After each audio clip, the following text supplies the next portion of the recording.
round 5 pairings are up. I'm going to go ahead and do the giveaway for this community giveaway in just a few minutes. Do we have Astrals at the 3-1 range? So we're looking at Mardu mid-range and Esper Planeswalkers. Did you guys get to see Esper Planeswalkers in the last match? We did, but we got the very end of it, so we really didn't get to see much of it. Great. Looks like Astrals will be a good one to take a peek at.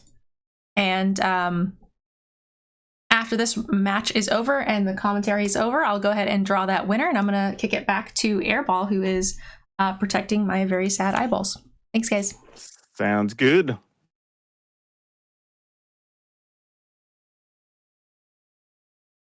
Getting to play some dungeon. Okay. So this is actually pretty fun to watch Astral's Flame play today. Getting to play some dungeon mechanic.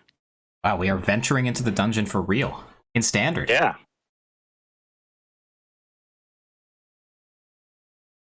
It's actually makes sense in this build, right? Because you're just playing for kind of long-term incremental value. It's actually not too bad. Yeah, I mean, all these decks want to get their value from somewhere, right? So I think the traditional way to do it right now is what the opponent's doing, which is just land some Planeswalkers, which the meta mostly has a blind spot for right now. But you could just, get a little bit of value off dungeon cards here and there. All right. So we chose not to get the wedding announcement online and instead killed 1-1, which I guess makes some sense. I mean, the 1-1, I guess, would guarantee they get a card freely. Junji, that's pretty sweet. Well, yeah, because we can't block it. That's fair. That said, if we're not playing the wedding announcement on that turn, I'm not sure when we are. Because I think this turn really wants to be on tap white, hold up Wandering Emperor. Yeah, that's probably what's going to happen here. Well, I mean, yeah, because either that or you're going to try to get rid of Kaido with Apparition, one or the other. Wow. Oh. That's the third Kaido. Alrighty then. This is a desperation Kaito. I mean, that's rough. It does dodge a Skyclave Apparition. Yeah, and you can't really remove the token easily here. Yeah, you could, if you're really scared, you could Meat Hook Massacre, but that seems excessive. Yeah, so the question is, do we just jam this dragon? And I'll be honest with you, I don't know exactly what this dragon does. He can either make your opponent discard, and they lose 2, or you gain 2, or you can get something from your graveyard and lose 2. Sure. Okay, so like the dragon of grind. Yep. Question is, do they have like a vanishing verse here for it? Because then you get no value. It's pretty brave, I think, to be playing these giant dragons, because most of the relevant removal in the format is exile based. Yeah, and they did actually have it there. And they may yet have the another. Dragon of the new ones that I've kind of been a preference for is like Atsushi. Because it's only 4 mana, get it down. If it dies, cool. If not, no big deal. All right, looks like we're going to go for Apparition to try to get rid of a Kaito. Well, just based on the opponent's draw, we know they have the 4th in hand, right? Maybe. I mean, their hand might just be real bad. I mean, and they're just looking for cards. They've got 5 more Kaitos in hand. All right, we're going to give each bonus and going to lose a life, gain a life. And we are threatening to draw a card next turn after our 5th venture into the dungeon, I think. All right, it says, nope, I want a 3/3, and I'm going to attempt to block that with First Strike. Yeah, the First Strike Death Touch is... I'm not sure if that was an oops. I feel like it probably was. Yeah, they kind of went like, they highlighted it like, why didn't this die? Like, oh yeah. Especially if you had a portable hole. Yeah. It's like, just take your 3/3 and attack for 4 here. Oh, now we can actually get it back, potentially. Yeah, everything's coming up Millhouse here. We get to play Wedding Announcement and hold up Vanishing Verse. Yeah, this could be a strong turn. We may get lucky and the opponent might deploy a little more and we can Meat Hook before we get rid of the portable hole. Okay, that's pretty good. Yeah. Good play for the opponent there. I think you still wait, see if you can get the back, especially since you can get a card back if that lives. Yeah, I still think that the job of that Vanishing Verse is probably to deal with the Hive when we're hellbent like this. Astral disagrees. Yeah, I think he's just going for just whatever value you can get here. Plus, you still have a Wandering Emperor that can deal with the Hive. Also true. All right, I guess we try to attack here. We get to draw our card and complete a dungeon. I don't know if we run the Dungeon Lord that you get credit for having completed one. Yes, Nadar. Yeah, we saw that earlier from their deck, so we know it's there. I don't know if it's main deck or sideboard, but it definitely is in the deck list. Another Wedding Announcement, pretty good top deck. Agreed. We do take down the Emperor Shields if we do that, but I think that's more than fine. Yeah, I'll definitely take that exchange. Are we going to sacrifice this to a Deadly Dispute, maybe? Do we have another Vanishing Verse? No, March of the Otherworldly Light. Okay. Really flexible card in this meta. I like the include. Yeah, that card's super good. Also, like, really good in a control deck in game 1, where you can just loot away the cards that aren't relevant against your opponent. Okay, we keep finding some things here, though. Jeez. Must be nice. All right, we're going to go ahead and venture again. We're going to scry. That ain't bad. Still a card, a land away, but you do get to play the goblin here that can make the treasure that you would be looking for. Yeah, that seems... If the opponent doesn't have a disdainful stroke or something. All right, that's fine here, I guess. I mean, you finally lose this creature, but there wasn't much you were going to do about it one way or the other. Yeah, I mean, and I think he who emperor's last, emperor's best. Oh, wait. We didn't cast anything on our turn? I think the plan here is to flash in the Wandering Emperor for us. Okay, fair enough. Get rid of their Hive if they light it up. But I do like the line of Fable there and guarantee the mana for Tybalt. Yeah, especially since the opponent, a lot of times the removal your opponent is playing are either Rite of Oblivion and Vanishing Verse, which you would at least get to guarantee one activation of Valky, or of Tybalt. That's true. That said, if we had top decked the land, it would have been better to have the Emperor in play, like Astrals was going for. Because then we can protect the Valky from an activation of the Hive.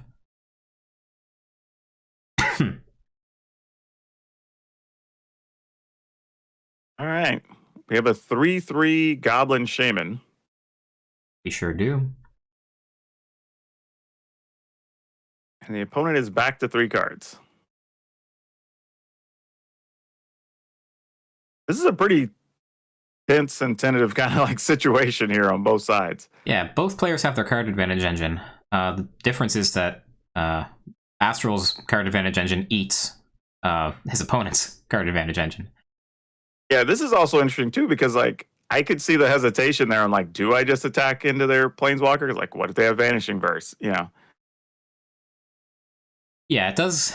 If you're the opponent, you do get the feeling that if they do have Vanishing Verse, it's going to be very difficult for you to beat that anyway. Like, what are you going to do? Nothing? All right. Well, we have options here. We actually just got rid of... That's interesting. I don't know that I would have discarded anything there.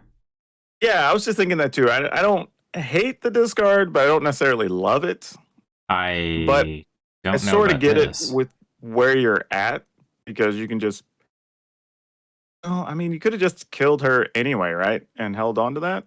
I think he wants the treasure to be able to cast Tybalt. Fair. Oh, unless, I guess we're just going to plus Tybalt here then. You can minus him and trade it off with the Bankbuster. And then you'll have your Kiki Jiki thing. But I think I plus Tybalt here. I was thinking I would rather just activate my land, attack in, make sure I kill the Planeswalker, and then go ahead and use the portable hole on the Bankbuster. I don't know the opponent's list. If it's heavy on hand hate, then that gets seriously punished by like Sure. a top deck duress. Astral's top decks, by the way, have been outstanding. Like that's another exactly. Off the top. He's drawing whatever he needs anyway. He just got it all. Yeah, that's the mark of an outstanding Magic player. All those so scries from the dungeon. 3/3 we could attack with. We've got a creature land. We could play a Loth next turn. We can get whatever the hell Tybalt decides to give us. Tybalt also dodging Vanishing Verse is pretty relevant. That's got to be pretty frustrating for the opponent if they have it. Yeah. And I think we sort of knew, right? The way that hand started, the opponent would have had to been playing off the top if they were just running out those Kaitos for no real value. Yeah. Probably in some mana trouble, too, I would think. Yeah, I don't know what the rest of the hand looked like, but it had to be pretty rough. Bring in the Archons. That's interesting. I would have thought Archon against the Planeswalker deck is pretty bad. Yeah, I was trying to think. I did see Astrals do this earlier as well. So I'm assuming he's played this matchup or knows something that makes that relevant. But I'm not sure what it would be. But he did it both times very quickly when he sideboarded. So there's some reason he knows, that he wants to bring it in. Can't come up with it. Like Archon is really good if the opponent is adding to the board every turn with spells, but once they've resolved a Planeswalker, they just get their value that way every turn.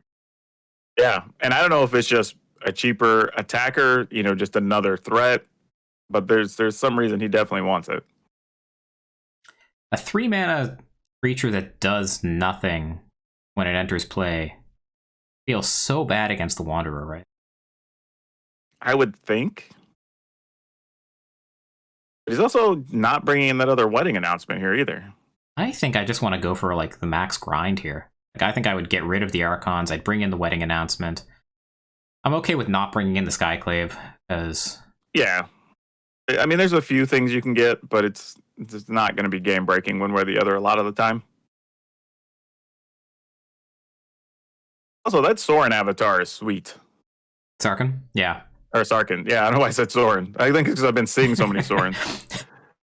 Yeah, Sorin's changed his look up a little bit. The new Sorin, honestly, he looks like the creepy guy that hangs around the high school. Like, he's very, sleazy looking on the new one. I don't know what the art direction was on that card, but he looks a little bit creepy. He's got the Fabio thing going, doesn't he? A little bit.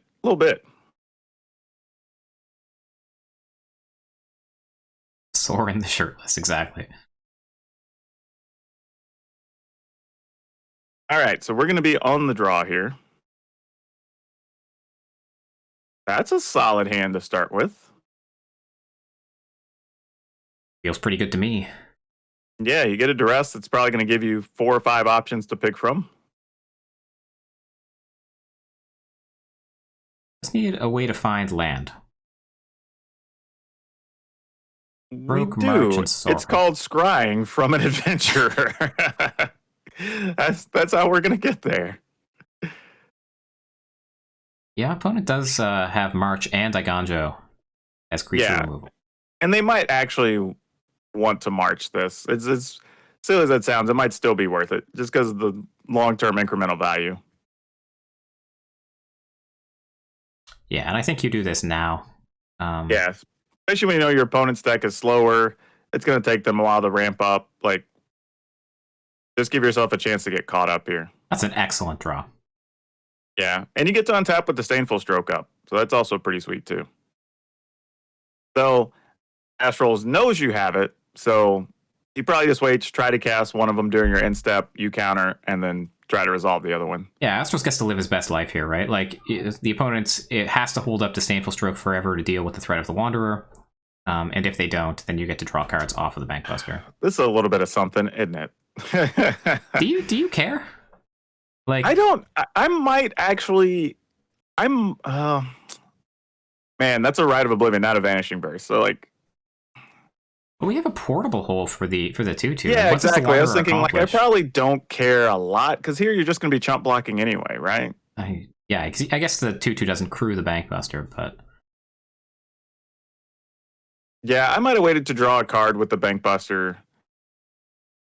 Yeah, this was all face up. We sort of agreed that we're going to let the Emperor die. Mm-hmm. I just don't know if it was necessary. Yeah, I think you're right. I would have, the control player in me 100% draws a card off the Bankbuster there. Yeah, now the opponents, they got the +1, sure. Yeah, might as well try to go blank here. If it gets countered or something, fine. The upside's too big to not try it here. Yeah, usually you like to go blank when the opponent is like on 3 or fewer cards in hand to make it a little more painful. But that's also, if I'm in his opponent's seat, this does introduce some questions, right? Like, should I get rid of the Sustainful Stroke? Because you know I have it, but you still really wanted to play the go blank there instead of do something else. Wow, we pitched a Stroke and an Emperor. What is that last card? Exactly. That's what I always tell my chat, like, sometimes it's not what your opponent does, it's also what they don't do that makes you wonder what's going on. Do you think Kaito was the last card in hand? Would you have kept a Kaito over Wanderer? I think so. Yeah, since I already have a Wanderer on board and I could reasonably defend it, I would be okay with that. And now we're just going to get rid of this token. Yeah, it's awkward that Vanishing Verse doesn't hit the Kaito. Yeah, he gets to hide for 1 turn.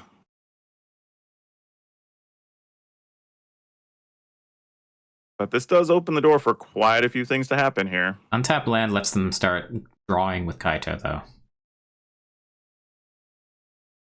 They didn't even activate Kaito. Interesting. Wow. What are those cards that they didn't want to discard any of them? They're not lands. Okay, that makes sense. Yeah, you just let them do whatever they're going to do first. Yeah, because you can just give yours first strike, so it doesn't matter. Kaito's going to live. Again, untapped land will kill Astral Wanderer and let them draw off Kaito. All right, we're drawing before attacking, so we are looking for land, I'm assuming. It was so important to draw land that it baffles me that we didn't. Yeah, I'm really trying to figure out what is the last card that you would want to keep there so badly that you don't care what the top card is because you're keeping both of those cards. You know what I mean? Like, that's basically what that action means. Like, I want both of these cards so badly, I don't care what the top card is. I mean, the Bankbuster's pretty good. Definitely. I might attempt to attack first here and maybe get some extra information. But you don't get any extra information, right? Oh. Because everything's face up. The opponent will play around it. Only in the event, well, yeah, I mean, I guess this way you guarantee to kill the one you want. Yeah, I'm a big fan of not giving my opponents options. Fine. I think this is the right line. But I think we are behind. That Bankbuster is going to start doing work. Oh, there you go. Finally. Oh, wow. I guess the question is, could those last 2 cards have been Lolth and the Wanderer? The Wanderer makes sense to me because they pitched one. Yeah, Lolth, so it's possible. Especially since you were already on 4 land and had double black. And if you hadn't drawn one in 2 or 3 turns, like, it's possible that would have made sense. Yeah, I'm with you. Now, this is pretty strong here because you still get to attack and the opponent has to block effectively. Yeah, I don't think this is a major concern for our opponent here. They jump away, Lolth goes up. They can use the Hive to attack our Wanderer. I mean, I guess in theory, they could have let Lolth go if they were really worried about getting rid of your Wanderer. But they could kill it anyway if they want to attack with a land and a creature here. I guess they do have 2 creatures to block the Hive. Wow, Amazonian, thank you for the raid. Big raid, 300 people. Welcome. We are casting the Degen Open right now. One of our fellow Degens Astrals is in for a big fight against Esper Planeswalkers. He's brought an interesting Mardu Venture build to our tournament. I think we're in the 3-1 bracket, is that right? Yep. Amazonian draws the views. I want to be like them when I grow up. There are worse role models for sure. All right, there's a Vanishing Verse. Gets away the big creature there, and it's going to allow them to get in to the Wanderer. Oh, Nerd Girl says hi, Amazonian. She's off in the corner, resting her eyes.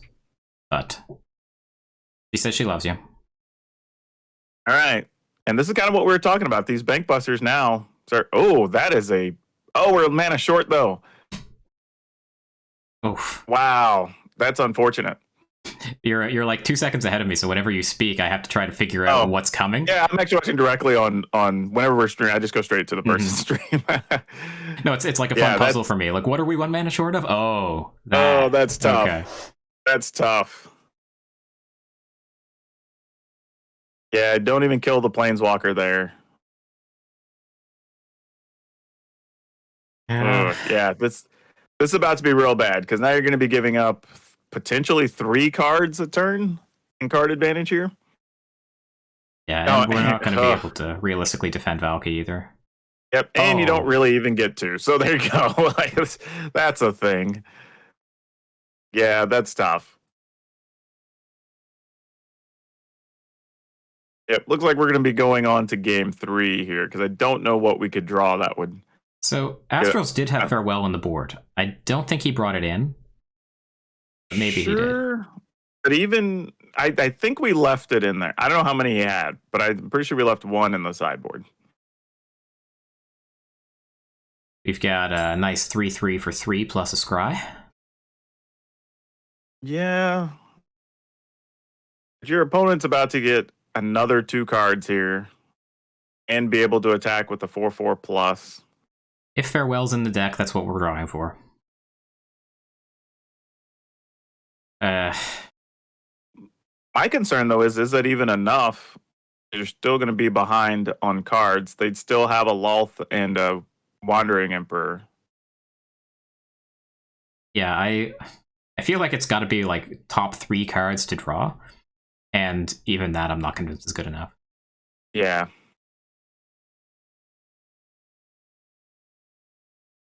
And the savagery here is you still get to keep like +1ing the spider that's going to have First Strike and Menace. These Bank Busters are the real deal in these matchups. Oh, definitely.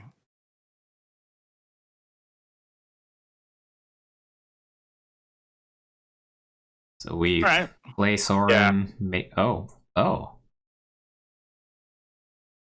Sure. I don't know that was like completely necessary, but it's definitely fine. Yeah, I don't hate it. Like, there's not, especially if your hand has any amount of removal cards or whatever, like any rights, any Vanishing Verses or whatever, you're going to be able to deal with whatever the opponent plays from here. I also saw Astral's top. Maybe there was some fear of like Meathook Massacre there and they wanted to get their board wipe off first. Maybe. That's very possible. All right, so there's a concession. We're off to game 3. We had not brought in the Farewells. I wonder if we reconsider that now. I'm not so sure. I mean, just because you'd have to clear the board. Like, the fact that it doesn't get rid of Planeswalkers makes it a little bit tough. Yeah, this deck really, I think, wants... Like, we're playing Mardu. Maybe some Abrades belong on the board. Yeah, quite possibly. I could see that. Or if you want to go a step further, what's the red-white one that you can destroy artifact or enchantment or deal 3 to a creature? Rip Apart? Yeah. I think. That's also reasonable. Fracture is also, I think, reasonable as well in this meta. Hitting I artifacts don't or see planeswalkers. too many. I don't see too many fractures, but that is something that could be worth playing. Okay, so we see the sideboard tech of Archon come in here. I didn't believe in this when I saw it come in, but we're gonna see if it works one way or the other here. Yeah, I almost feel like it's just another threat. I can't think of, like, there was maybe 2 turns in there where the opponent played more than 1 spell. And that was a fairly long game where they were drawing extra cards even. Yeah. Like I said, the Planeswalkers are their actions every turn, not casting spells.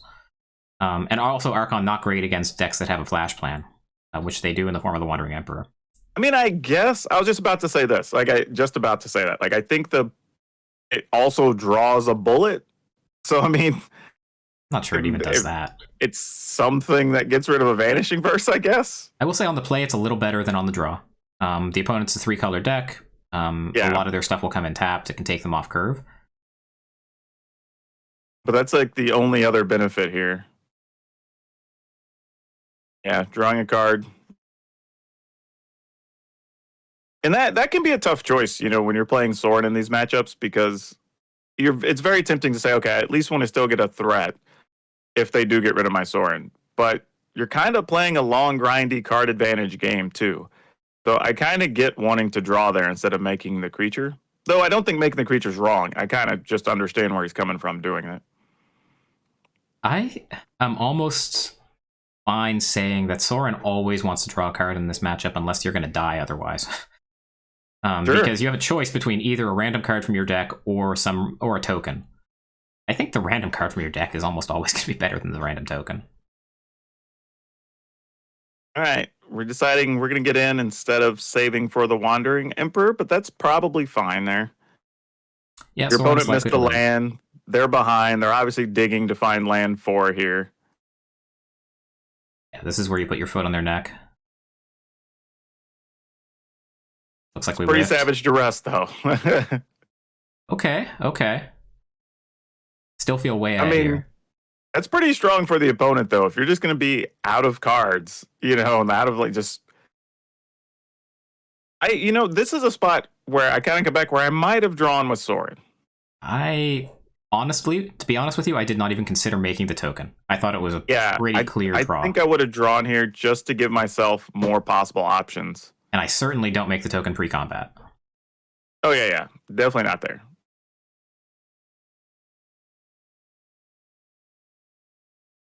Mostly because I don't feel like I could establish enough pressure quite yet for that token to matter that much. Yeah, the opponent's on 5 cards in hand. You know they're gassed because they were missing land drops. I think it was pretty ambitious to try to put enough pressure on them to kill them. All right. We're going to,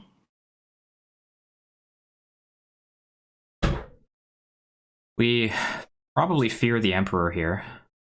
Yeah. But if we weren't going to attack with these, I don't know why we made them, so let's go ahead. Yeah, exactly. There's sometimes just like, well, if you already made the commitment, in for a penny, in for a pound. For sure. Okay, no Wanderer to worry about here.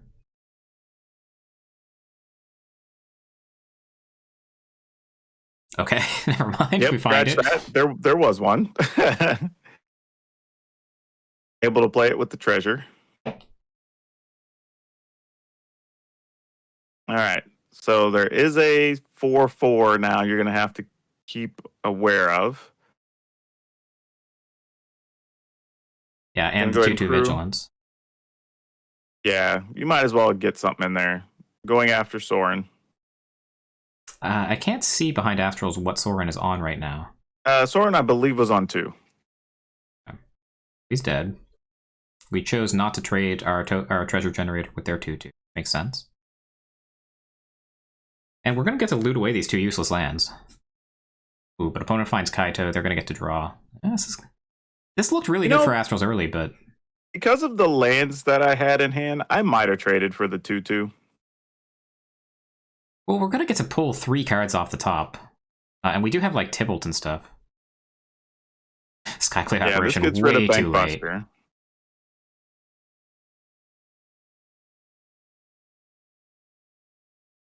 All right, well, as I say, if you're not blocking with it, you're attacking with it. But this was kind of my situation. It was like, unless you just really wanted the treasure, you're going to end up trading for it later anyway, because the token has Vigilance. Brandon Page, thank you for the sub. What does Nerd say? Right, thank you. The opponent is at 7. Yeah, this is actually a really interesting game. It's really hard to know what those 5 cards could be. They could be anything. If they're that, then we could be in serious trouble. If they were blanks, then we might be okay. I sort of feel like had we gotten that Wandering Emperor down earlier and not got it duressed, that could have been pretty big. For sure. But I also don't blame Astrals for taking that line, because when your opponent's stuck on a couple of 3 lands, just trying to get in with all the damage you can, sort of makes sense there. Yeah, if you look at the situation and you evaluate it like, I can beat them down before they can stabilize, then sure. For sure. But I think that was probably a misjudgment. Like, this deck does not beat down well. Yeah, that's not your primary plan, for sure. Oof. Yeah. We have 24 life, but this is going to get kind of rough.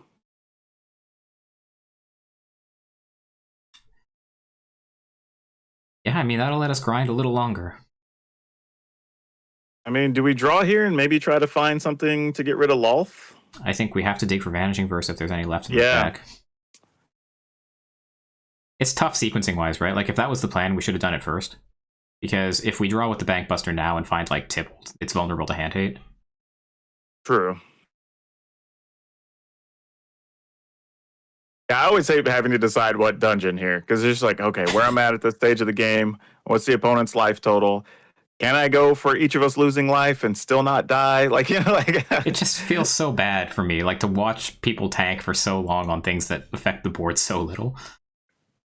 I don't blame them, though, like, because No. you're almost, especially with your opponent at 7, you're almost kind of trying to project what are the next Absolutely. 2 or 3 turns look like. This is tournament magic. You got to get it right. But in terms of design, it feels so bad. Like, do I make a treasure? Definitely. Do I scry? Like, none of these things really matter. All right, so we didn't find anything but a Sorin there. Unfortunately, a Sorin could still get discarded. Yeah, if we had done this in the other order. No, I guess we couldn't, because we needed to draw with the wedding announcement. Now, it does look like they weren't able...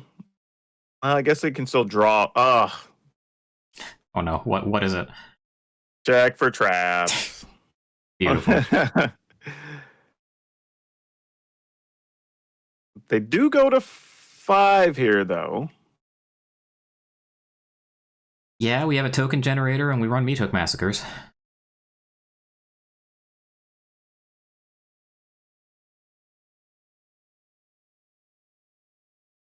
Look like they're going to get rid of our Bank Buster. Boo. Oh, this is bad. We're drawing lands.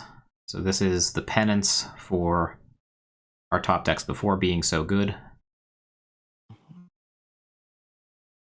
Yeah, not a lot you can do here. You kind of just got to be at the mercy of the library at this point.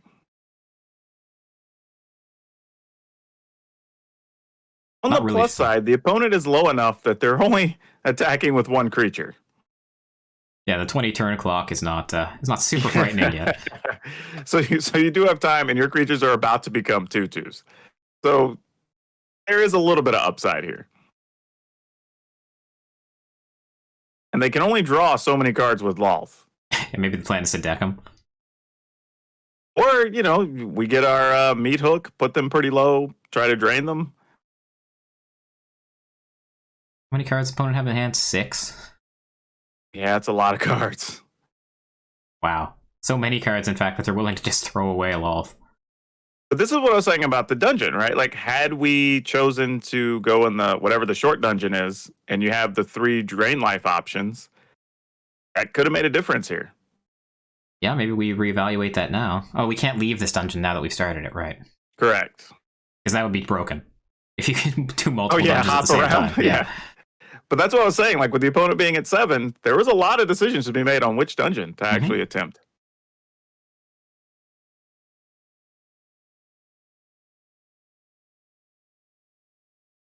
All right, you're going to have a pretty sizable little army of tokens here.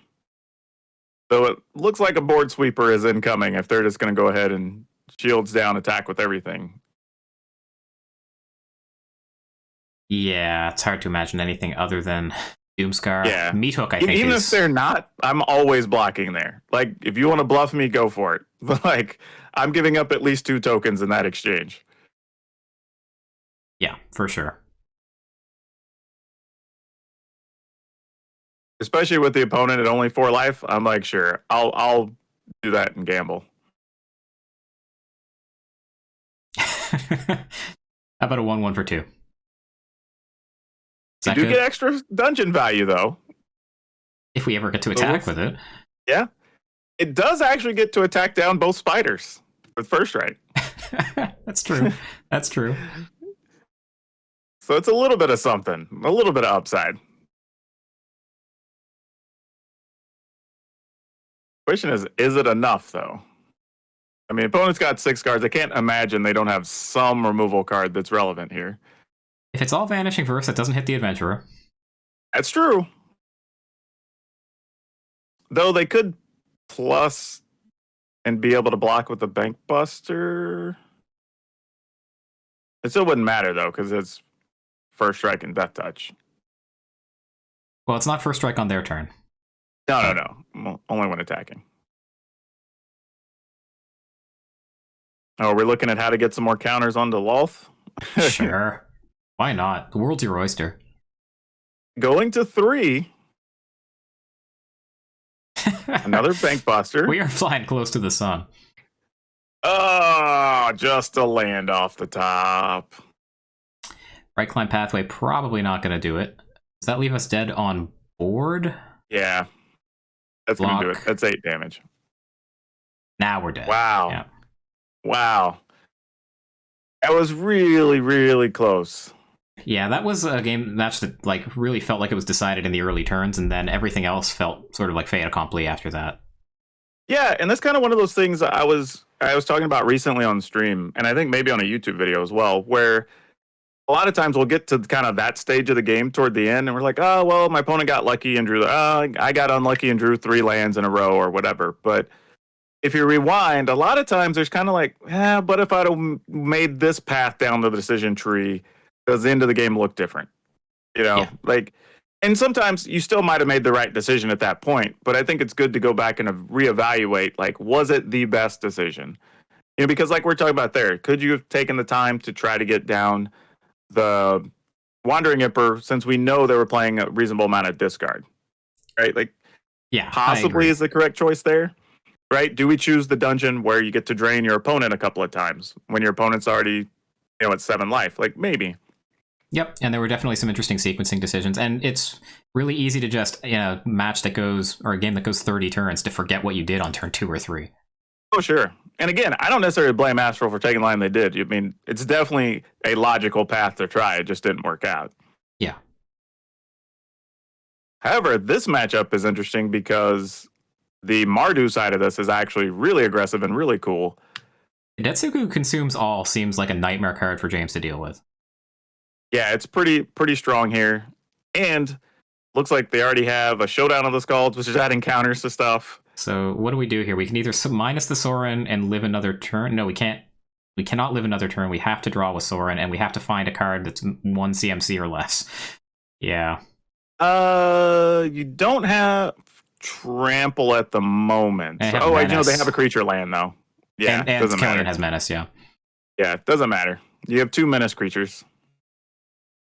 James seemed really disappointed. It looked like he was digging for something with the Sorin, but I'm not sure what he could have found that wouldn't have killed him if he put it in his hand. Yeah, I was just thinking, because even if you swept the board, they would get a 2/2 back plus have a creature land. It would have to be Blood Chief's Thirst, I guess. And even that doesn't do it. Probably. Yeah, Blood Chief's Thirst doesn't do enough either.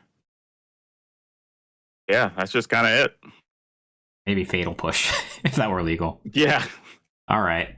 Well, sorry we dropped in on you right when everything went to hell, James, but looks like it was a tough match. Yeah, I have to tell people, if you haven't seen that little Mardu deck in action, it's a Mardu aggro deck that's actually pretty powerful and very interesting. It has some double strike options. The Hidetsugu Saga is pretty good in a few matchups. It gets to play Angel Fire Ignition on the cheap, both casting and flashback, because you have the 2/2 we just saw. So like there's lots of cool stuff that deck does. So in this matchup, Orzhov versus, should have put this on the other thing. Mardu aggro versus Orzhov control. Who do you think is the favorite in this match? Mardu aggro versus Orzhov control. I would say it probably leans toward Orzhov control, if I were guessing. just because of just the long-term value they're going to have and the sweepers, I think could make a big difference here. Yeah, the control deck is on the play, and I think that that's going to be a pretty big factor here, whether or not... Definitely. If you let the aggro player get the play, get game one, it puts them likely on the play in game three, puts you at a slight disadvantage. So I like that the control player here is going to get to try to put an early stop to it, and a Shambling Gas is a great way to do that. Yeah, good early stuff here with Shambling Gas and Rite of Oblivion. So you're not really worried about falling behind early. And if you can get another white land, already have access to a Wandering Emperor. So it's pretty solid start. Now, the way this goes sideways is if the next land you draw is Field of Ruin, and then you can't cast any of your stuff with multiple mana colors. But it looks like we solved that.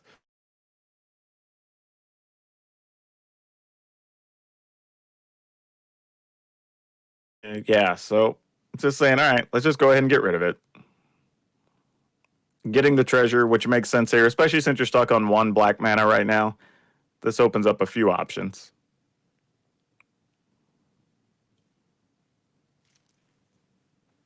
All right, a Killian. Now, we know that Killian can be eaten by the Wandering Emperor here. Oh, we're choosing just to go ahead and play the Wedding Announcement. Killian Ink Duelist is an interesting card to see here in such, in table 2. I love to see that the variety of cards, especially in our DGen events, are always just so wide. Yeah, this could be a pretty explosive turn here. However, I think what Von Heeman was wanting to set up here is go ahead, take whatever damage you're going to take from this.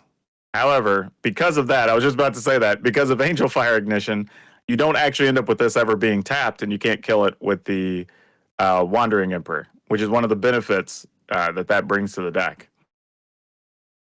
Because Wandering Emperor is in so many deck lists right now, and it's the card people are using to remove stuff. But if your creature never becomes tapped, and you get Vigilance and Trample and all that other stuff, like it's a pretty big deal. And now we have another interesting situation because of how this deck's built. If they get another white land, they could double strike and attack with, what's that, a 4, 5, 6, 7. Double strike would be 14, so you wouldn't really kill the opponent. They did find the other white land. Oh, actually, no, they just found another. Oh, wow. And they don't have enough black mana to use the Despair. Could still sacrifice something, though, and kill Killian with the Rite of Oblivion. We got a triple block here. Yep. Gonna put a lot of counters on old Lolth. Yeah, I like triple block. It gives us enough to make some more spiders while not losing Lolth, which is, I think, very important. Hexbomb, thank you so much for the 10 gifted subs. Please stick around. We'll do some adventure rolls for you in a little bit. So they kept enough to say, all right, we're gonna attack for R2 and then use this Rite of Oblivion. Now here's the scary part, because anything else that comes down especially if it's another Killian. Actually, no, you still need another white. Oh no, you do have it, actually. Yeah, so if it's another Killian, you get to get in with... Oh, they don't have it, so we're just attacking for 3. Because one of the things about Angel Fire Ignition is it does also give haste. That is correct. Thankfully, the Meat Hook Massacre would be able to kill it in the following turn. All right, now you don't really get a shot in with the Hive of the Eye Tyrants because your opponent's sitting on 2 Field of Ruin. So you do have 3 hives, so there's that, I guess.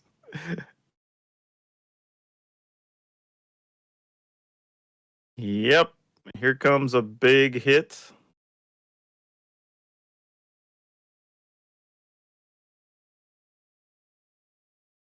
Yeah, I mean, you can make a 2/2 and suck up some of it.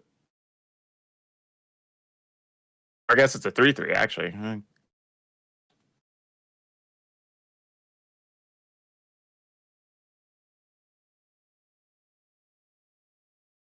And And now this gets a little bit sketchy because they could make that up to a 7 next turn.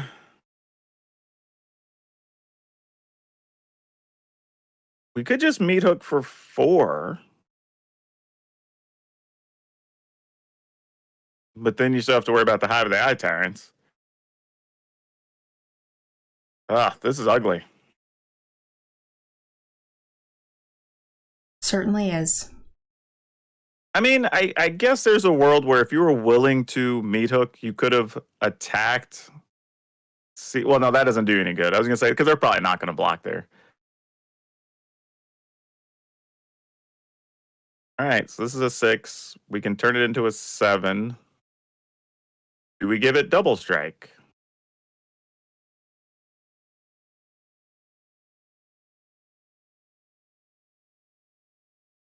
I was going to say, if we're even thinking about attacking the Emperor, then we don't have double strike.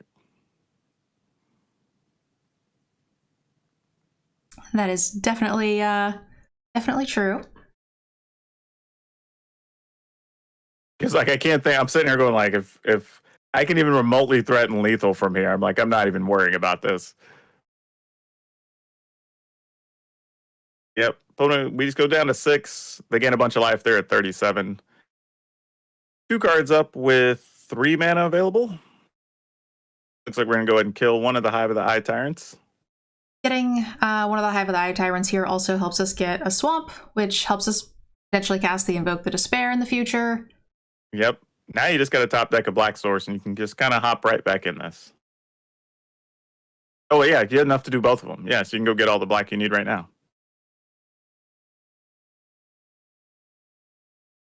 And I don't think they have a way to flash any type of creature in or anything, so you should be good to go here. Barring the opponent drawing something plus another Angel Fire Ignition. Yeah, for Angel Fire Ignitions, getting to cast it 4 times is pretty nuts, but the Invoke the Despair here is going to be quite the saving grace. Into Call is going to be a really, really big game. Oh, yeah, that's going to be real big. Opponents, yeah, there's still so much life. Okay, we're at 6. You get to attack for 3. All right, so we're going to have to go to 3 here. Nothing we can do about that.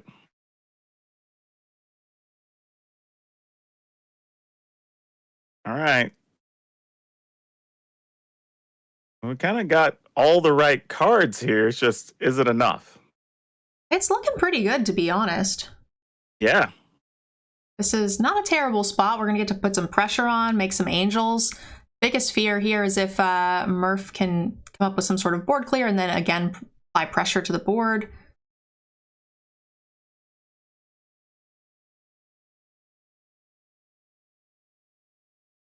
Yeah, it looks like we're just debating, like, do we want that out there? We can still cast both of these, so you might as well. I don't think there's too much risk there overall. Yeah, I think this is the exact play I would have made in this spot. Yeah, I was trying to think of what cards they could draw here, but I mean, you're now probably playing like Showdown of the Scalds. I mean, Hitexugu gets rid of everything because it gets rid of tokens. Everything 1 or less. So Hitexugu consumes all could be a good draw.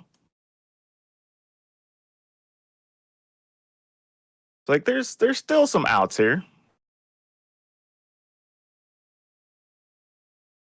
And they do have the life to spare here. You can take a big old attack and not have to worry about too much. But this has to be the turn where you got to draw one of those things. Oh, we did get it. That's wow. Man. In game 1 to boot, holy smokes. But yep, all right. Mascot Exhibition kind of puts us back onto that same spot again, which is pretty interesting. All right, you're at 3. Yeah, you got to cast it. I mean, there's just nothing else you can do. You've got to do it. Yeah, I think this is a good spot. All right, what are these other 2 cards? They've been holding 2 cards for a while. I don't know if they're just lands or what, but Well, they haven't had a creature for a few seconds, Yeah. so it could be something like another Angel Fire Ignition. yep. There it is. Yep, and that changes it because now you have to block. It's like you're just trading creatures here, just like sure, kill their 5/5.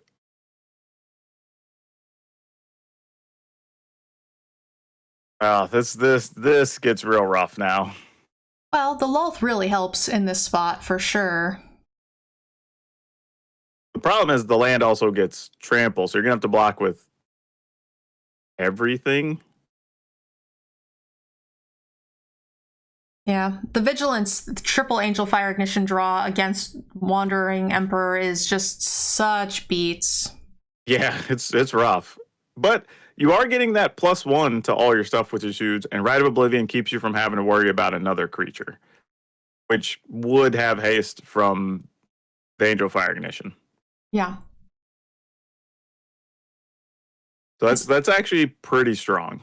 It's also important to note that the opponent doesn't have enough now to cast the flashback cost for Angel Fire in addition to activating the land. They might hit another land here, but... Florian, I don't know if you're quite good enough, but you do get Angel Fire Ignition, so... That's a big one. Yep. I mean, I guess you block with the 4/3 and a 3/3? I mean, I guess it doesn't really matter. Yeah, it's just 5. And you can still get rid of it with a right, which is fine. And now this feels a little bit safer. Because now you can get rid of that if you need to. They will have to tap their Hive of the Eye Tyrant, so you can get rid of that with a Wanderer. Are we just doing this for 0? Looks like it. Looks like Lolth right. and then another Rite of Oblivion. Yeah, that's what my assumption was here. We're going to probably sack one of the spiders. I think so. That makes some sense. The wedding festivities giving +1/+1 to all these little creatures is really helping with this trample damage. But yeah, that's definitely the difference in the game, for sure. Ooh, all right. This is... We can't cast the Wandering Emperor now, though. So if we get a removal card, that's it, right? This is really risky. Playing, if our opponent has a removal spell in addition. Oh my god, a 4th ignition. Wow. What are the odds? Oh my goodness. That's 4. And if the opponent top decks an untapped land next turn, they can activate the land in addition to casting. That is so savage. Yeah. Wow. Man, yeah, that's tough. And I was gonna say now this is where a Meat Hook Masker would have been nice and be able to make the spiders, but you'd still be staring at this land that would potentially be able to attack for 7 and then some. So oof. There is a 3/4 land, which will turn into a 4/5 land, which is quite a bit of damage to soak up here. And then you can give it first strike, possibly. Oh, wait. Oh, this makes sense in a way because opponents at 14, you attack for... Well, now you don't be able to attack for 9, and you'd have to figure out the trample situation. This is tricky. There's the untapped land. Maybe it still would have been worth it, right? But the opponent... I guess, well, they're going to gain life here, though. They're going to gain life. Well, because they can activate the land here. I'm just kind of... That's probably going to do it. A lot of damage. I'm really surprised they attacked with the land. Yeah. Because this is going to drain you. Well, there's nothing to drain you with. The graveyards are clear. Yeah. But it's an 8/8. You can block all but 1 if you double block, and you can put the other 2 things on the Hive. They're not dead yet. They can double block the land, exactly. Right? And then put the 4 and the 3 toughness to the graveyard. Yeah, you go to 2. Yeah. And then you'll get to gain a little life off the Massacre. It's real close. Yeah, you're not dead. Like, you get to attack the opponent down to 6, maybe. And okay, the plus side, we know there's no more Angel Fire ignitions. That was literally all 4 of them.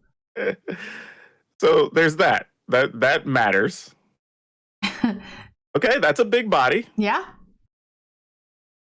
Edgar is nice. We get some extra spiders. They're huge. There's combinations of stuff here too where you can make a token, sack a thing to get cards. Like there's a few choices of things here. And you have cards in hand, so you can discard to the ward here if you need to, using the Wandering Emperor. I don't hate this play, getting rid of the Emperor, knowing that we have no more Angel Fire ignitions to give Vigilance in the form in there. I think that's totally fine. My question is what's the ward cost on this? Discard a card. Discard a card. So then we're looking to discard the Dispute in this situation if we're planning on flashing in the Emperor. Yeah, I think the only thing they can find here are either Showdown of the Scalds or Hitotsugu Consumes All. I think those are the only things we're looking to draw. And Hitotsugu still has, we have 1 turn to deal with it before it can tap, right? No, Hitotsugu Consumes All would remove all things that 1 or less. I was thinking the Hitotsugu itself. I always get those two confused. So those are, I think that's all that you can really draw here in this list that's going to help you out. Because Vanishing Burst doesn't do enough. If your creature becomes tapped, you're just going to lose it to the Wandering Emperor. Yeah, so that's said. So there is a one of Sajiri Shelter. It doesn't do a ton, but it does keep your creature from dying. We are going to need to put some pressure on from Von Himmen's side here, just because there are some outs that could just kind of end the game when you're at 3. So I might consider starting to attack with some of these menacing spiders. Yeah, I definitely would have, because they can't block the spiders. And then if you put them in a situation now of like they either have to draw their answer or the game's over. Yeah, give them less turns, give them only 1 turn to find it. All right, here we go. And they have access to more cards here with the Deadly Dispute. Down to Killian. Don't think that's going to do it. Certainly not. Especially, wow, what an exciting game. They can flash in the Wandering Emperor as well, make another 2/2 this turn, and then also they have the land to activate as well for plenty of bodies. This was... Yeah, and that's a smart understanding of the situation here. Like, but attacking or not, you can't win here. You know, you're staring at the spiders that are already lethal. Yep. Wow. That was something. Oof, that's a fun game 1. Yeah, well played by both sides. I don't think there's too much either side could have done differently there. That was pretty fun. Yeah, I think the chat all seemed to enjoy that game as well.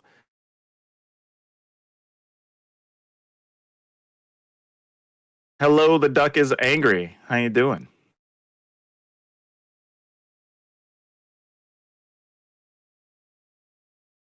Last Unicorn fan says, who's the other host? I recognize him from MTG Arena on Facebook. Well, I'm Power Dragon. Welcome to the chat.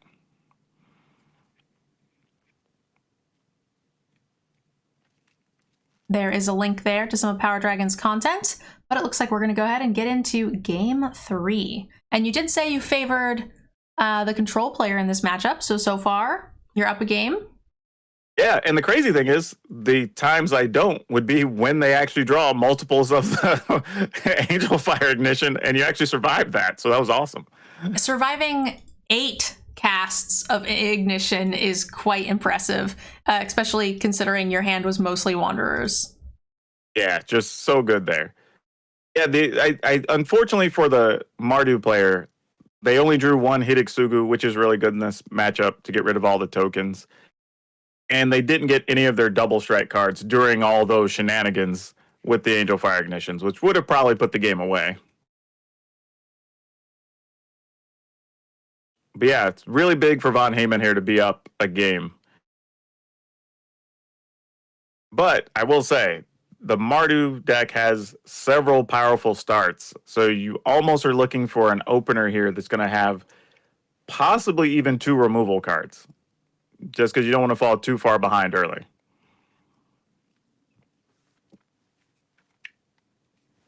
All right, let's see what happens here. That said, the more aggro Ignition player is going to be on the play this game, so it could play out quite differently for the control player should they fall even just a tiny bit behind. And these are both players that are 4-1, so we're likely going to be seeing both of them in the top 8. So we get to look forward to these decks again. All right, this is exactly the kind of start you want. You get an early blocker, possibly get to kill something. You've got a Vanishing Verse to get rid of problematic stuff. Doesn't kill that, unfortunately, because that is multicolor. Shambling Ghast will be able to take care of that. Yep. And I will say, you're starting to see more of the Silver Quill guy here lately, which is a little surprising, but I believe some of these are starting to show up more because of Vanishing Verse being in so many deck lists. All right, Luminarch Aspirant says, all right, do you want to trade your whole team to kill this? Both players off to a pretty solid start. Yeah, but sitting here with Von Heyman, this is kind of where you want to be. Going into their turn 4, and you're still at 20 life. Like, that's totally okay. That's the now, interest. I say that as they're about to start roll off a bunch of Angel Fire Ignitions or something, but nope, we don't. We just got a showdown of the Scalds here. Oh, and double hit Sugu consumes all.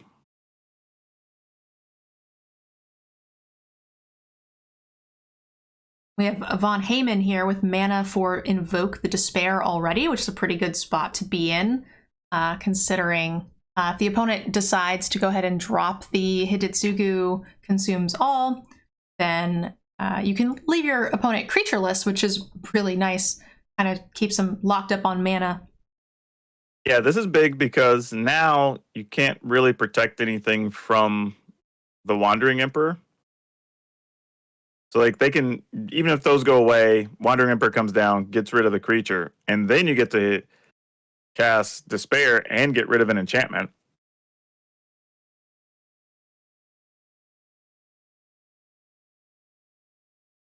I think it'll just come down to if Murph plays around this and decides not to attack.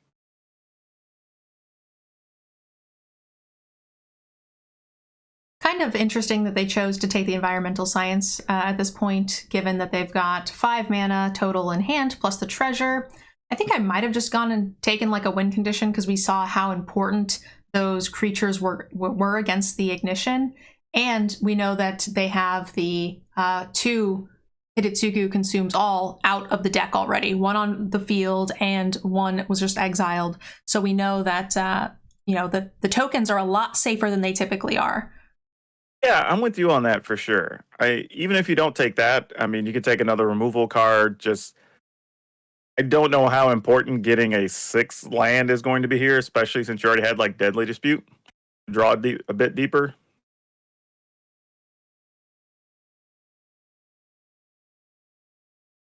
Yeah, I think you're fine here. I mean, I guess maybe you get another 2 life, but you're still at 20 plus. I mean, this is actually the ideal scenario that Von Heyman wants. Like, you're on turn, 6 now? With no life loss, effectively. Yeah. And yes, you wouldn't have quite had enough to cast the 7 mana spell at this point, but I think that's okay, especially with Deadly Dispute. You can cast the Invoke Despair. You have a lot of options. Oh, Humiliate here. That's big. All right, looks like we're going to go ahead and draw, sacrificing a treasure to replace the treasure. And Iganjo could be pretty important on the next turn. But the opponent is also going to be aware. Oh, and then picked up a Lolth. Lolth's a great addition to the board, that's for sure. Oof. Yeah, and have enough mana to play the Eye Twitch and the Lolth here.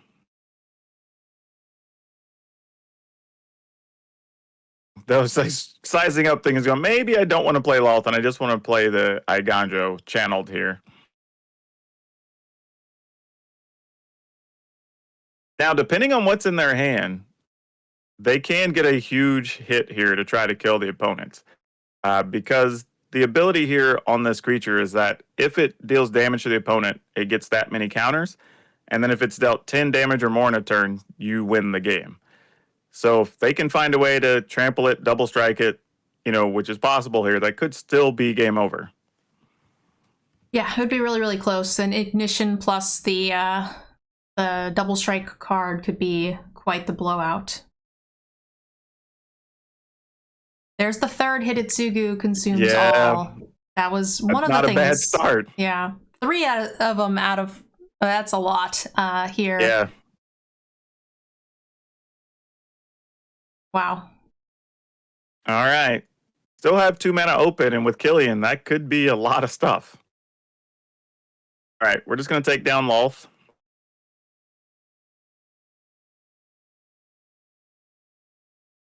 Kind of sad. They probably would rather have had Loth die so they could actually get it back.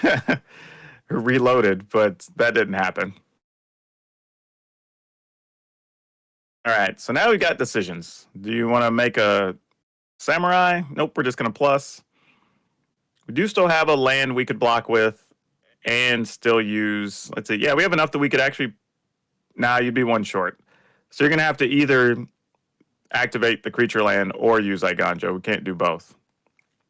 So 42 cards in the opponent's deck, so 3 consumes all in 18 cards. Yep. That's gonna be tough to beat. I was impressed. That's why we play 4 of them. I was impressed at the 4 Angel Fires in the last game, but Murph is getting quads every game. It's gonna be a hard spot. And honestly, he almost had to here.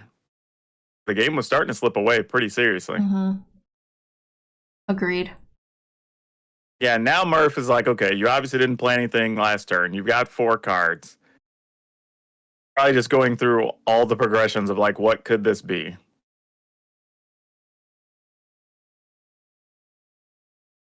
Okay, decides we're going to split the attacks, try to take down both planeswalkers. Interesting thing, though, is he's also aware that you can get either one of these back. So that also becomes part of the problem. It's like, if I kill these, which one am I more concerned about coming back?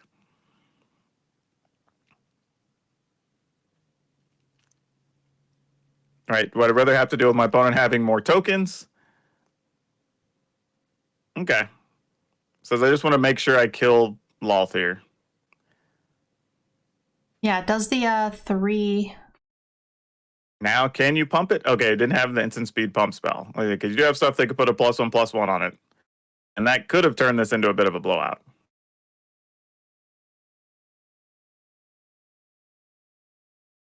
All right, got a Trespasser. Which exiles the Loth.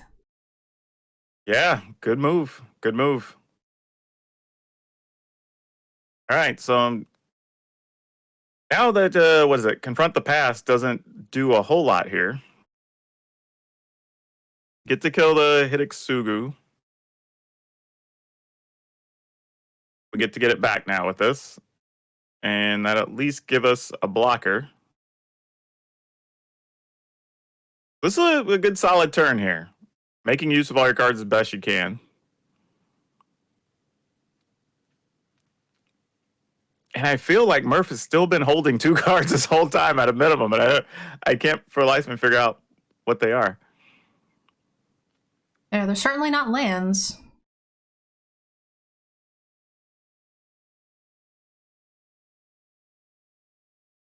Yeah, you're not total. Okay, there's an Angel Fire Ignition. Well, this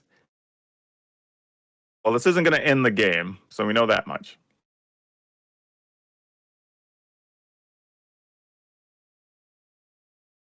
Interesting that we sent both creatures at the Planeswalker, because wouldn't it have trampled for 3 still, regardless? Yeah, maybe they were worried about some sort of removal spell. There was a little bit of mana open on our side of the table, but not a ton. Yeah, because Vanishing Verse is only instant speed thing, I think, of the they're playing, and it doesn't kill that because it's multicolor. Yeah. Yep. Kill that. Discard a card. This extra land we don't need.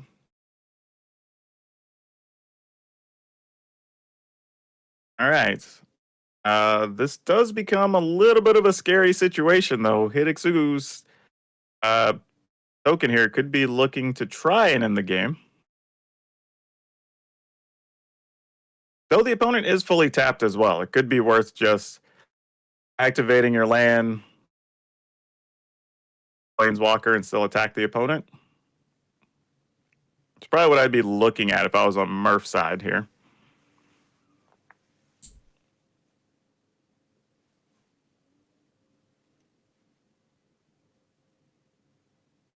No Angel Fire.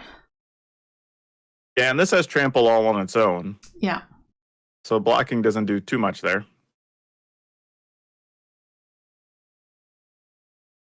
It's getting bigger.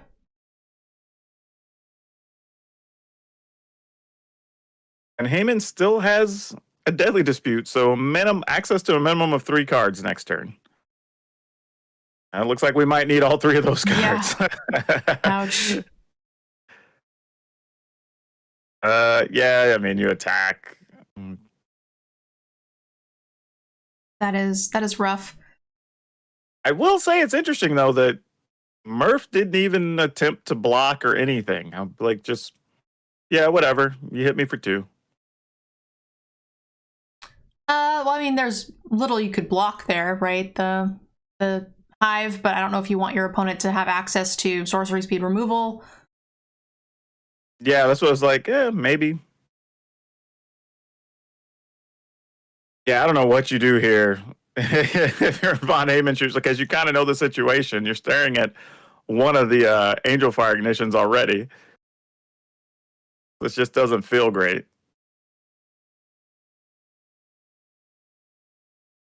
And this, yeah, with trample, I mean, it can kill Lolth whenever it's ready.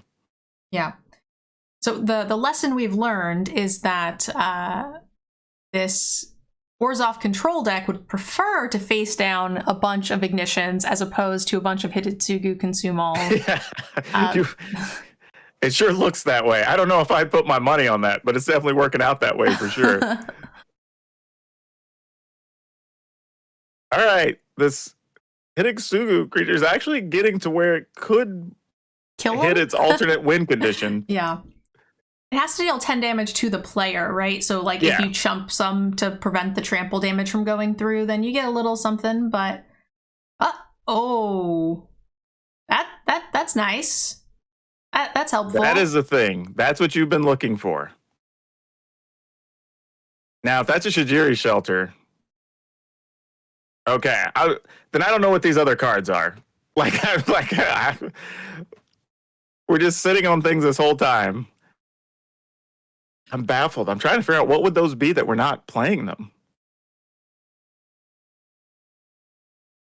I'm genuinely trying to figure this out. Like, well, Rite of Oblivion, Exile, so it could be things like Valorous Stance, and that was in the side.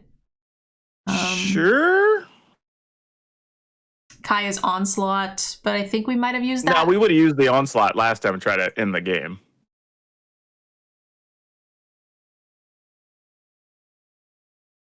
Yeah, I don't know what I mean, I guess it could be the other Hidetsugu, possibly?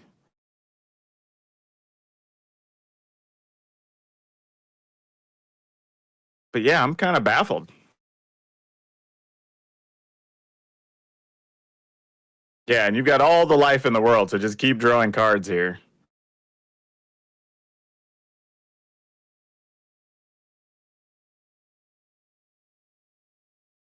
This is where I think Von Heyman can start pulling away a little bit. I'm very, very surprised. This was looking real rough for a few turns, but drawing Lolth into, Second Wanderer into Lolth is a lot of power, and then they ended up getting 2 Deadly Disputes kind of back-to-back, getting 3 cards a turn for 2 out of 3 turns. That's definitely a good way to get back in the game. Yeah, I think this is really starting to get away.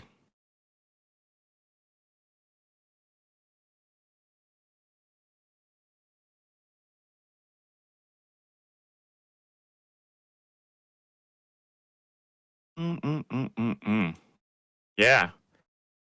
I'm trying to think if I don't know if there's anything else they can do to pull out of this one. Another fourth Hidetsugu consumes all will help clear up the board. Well, sort of. We just replaced them the next turn, though. Yeah. And with Von Heyman being at 25 plus life here. Well, it depends if the Scion can also then go in and kill the Lolth. And I don't think this game is going to go more than 11 minutes, which we are seeing the clock on Von Heyman's side. True.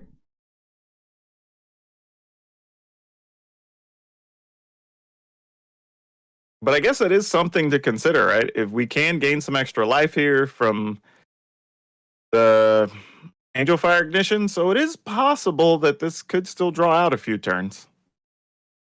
I can see Von Heyman having a tough time beating the clock in a game 3 should Murph be able to pull this out. And if I'm Murph also, like, hoping that my opponent takes as much time on the clock as possible at that point is definitely a good spot. Exactly. So I think Von Heyman's aware. He's starting to pick up his pace just a little bit.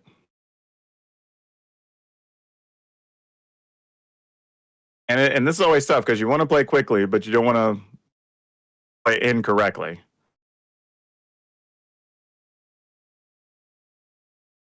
Yep, getting in with all of the menace things.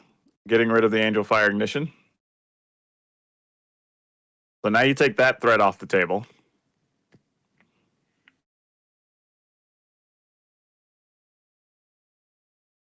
And give up one of our Hive of the Eye Tyrants here.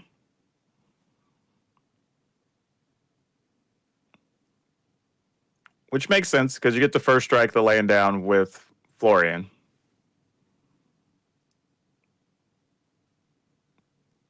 Still taking 4.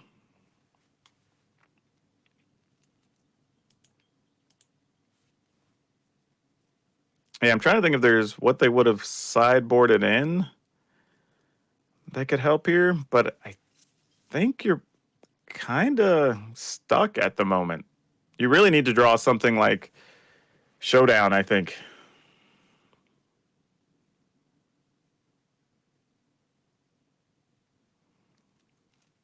Yeah, I think Florian's the right call here.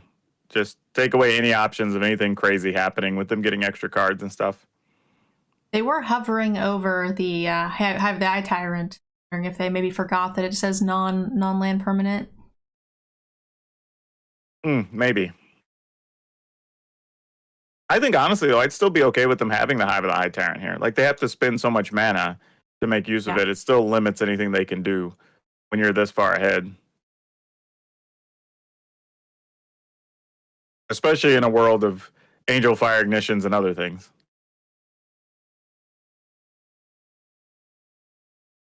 It's like Murph is trying to make something happen. I'm not quite sure what, but... I'm with you. I was just kind of like, there's something. I mean, are we going to give it double strike with the +1/+1? Is that what we're trying to do here? But yeah, we do have, perfect knowledge. The opponent, our side of the board, Von Heyman, has no cards in hand. So I'm assuming there's got to be some tricks here. This could be like the indestructible spell, double strike. There's the indestructible. Destroy. Yeah, but my problem is like, what does that really do? It kills an eye twitch, which I'm not in love with. We just exchanged the eye twitch for either a removal or a mascot exhibition. Rite of Oblivion off the top. So yeah, the value from Von Heyman going Planeswalker into Deadly Dispute into Rite of Ritual, Rite of Oblivion into Rite of Oblivion is just so much value. Getting to remove 2 creatures for 1, getting to make 2 creatures, getting to draw 3 cards per turn. And that just kind of closed out the game here, even though Murph got the value in the early game. Yeah, and I think the toughest part for Murph is, I guess at some point we drew some cards that just weren't worth playing or weren't any good in this match.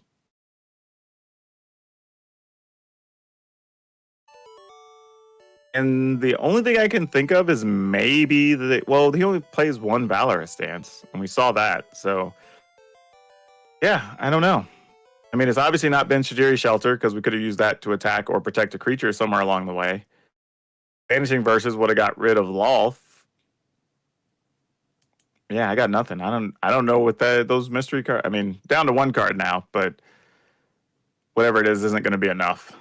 I am kind of surprised to see that the Vanishing Verse, I'm sorry, the Valor stance actually came in from the board for Murph, because most of the removal on the Von Heyman side of the board exiles, so that's not really going to do anything. Yeah, he plays one main. I don't know if he just left the one in or took it out or brought in extra. I mean, so yeah, tough.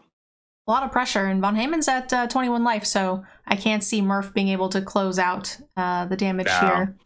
It just, with the removal and everything, there's just no way. I'm actually a little surprised we even got to the step with I